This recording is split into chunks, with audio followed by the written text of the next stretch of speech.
Wrapping up his four-day visit to Indonesia, where he attended a series of ASEAN-related summits, President Yoon's next stop is New Delhi, where he will engage in more diplomacy at the G20 Summit.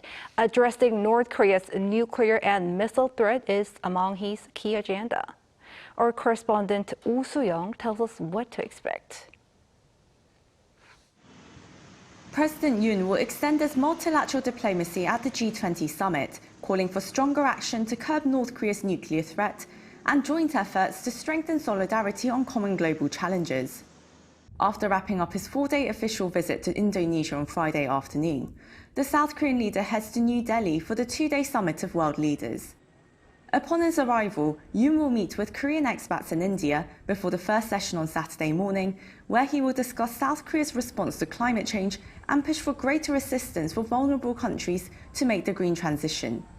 The leader will also discuss South Korea's growing role and contribution to tackling complex global challenges, highlighting the need for international norms on the ethical use of digital technology in particular. Also at the multilateral meeting, Yoon will continue to call on governments to fully implement United Nations sanctions on North Korea's nuclear and missile program. He will also call for global cooperation for peace in Ukraine and the building of a rules-based maritime order in the South China Sea.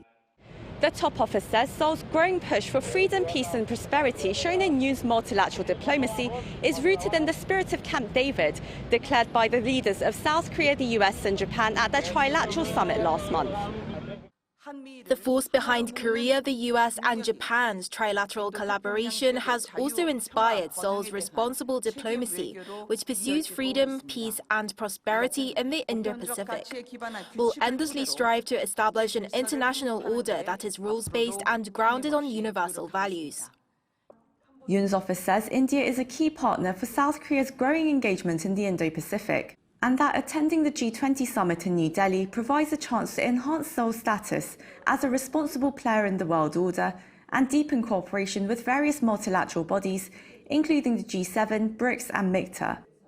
On the sidelines of the G20, Yoon will also hold a series of bilaterals with countries including Spain, Argentina and Mauritius, ramping up Seoul's economic diplomacy as well as support for South Korea's bid to host the 2030 World Expo in Busan City. In particular, Yoon's summit with Indian Prime Minister Narendra Modi falls upon the 50th anniversary of diplomatic relations between the two countries. The two sides are expected to discuss ways to strengthen their special strategic partnership through greater trade and cooperation in areas like space, minerals and advanced technologies. Oh Soo-young, Arirang News, Jakarta.